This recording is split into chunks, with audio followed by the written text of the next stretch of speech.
26 जुलाई 2016 को सातोशी उएमात्सु नाम का एक व्यक्ति जापान के सागामिहारा में एक देखभाल केंद्र में घुस गया, जहां कई मानसिक रूप से अक्षम मरीज रहते थे, और उसने चाकू से हमला करना शुरू कर दिया।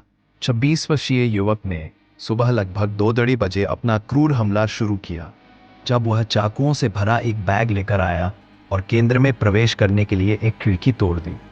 फिर वह एक एक करके कमरों में गया, जहां उसने दर्जनों असहाय मरीजों को चाकू मारा और उनके गले रेत दी।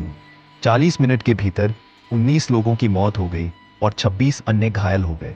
उएमात्सु फिर अपनी कार में वापस गया और वहां से चला गया, और लगभग 2 घंटे बाद उसने पुलिस के सामने आत्मसमर्पण कर दिया। जल्द ही यह पता चला कि सातोशी उएमात्सु कुछ महीने पहले ही उस केंद्र में एक पूर्व कर्मचारी था, लेकिन जब उसने यह भावना व्यक्त की कि मानसिक रूप से अक्षम लोगों को इच्छा मृत्यु दे दी जानी चाहिए, तो उसे निकाल दिया गया था।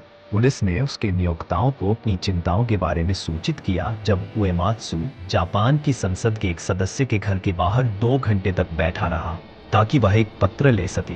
पत्र में उएमात्सु का एक परेशान करने वाला लेख था, जिसमें उसने मानसिक रूप से अक्षम लोगों को इच्छा मृत्यु देने और 2 अलग अलग केंद्रों में 470 विकलांग लोगों को मारने की बात की थी, जिसके बाद वह जानबूझकर खुद को पुलिस के हवाले कर देगा। उएमात्सु से पत्र के बारे में पूछताछ की गई, और उसने जोर देकर कहा कि उसका सिद्धांत सही है, इसलिए उसे देखभाल केंद्र से निकाल दिया गया और अधिकारियों द्वारा एक मनोरोग अस्पताल में भर्ती कराया गया। अस्पताल में डॉक्टरों ने उएमात्सु में ऐसी मानसिक स्थितियों का निदान किया जो उसके आसपास के दूसरों के लिए हानिकारक हो सकती थी, लेकिन 9 दिनों के भीतर उन्होंने यह निष्कर्ष निकाला कि उएमात्सु अब कोई खतरा नहीं है, और उसे रिहा कर दिया।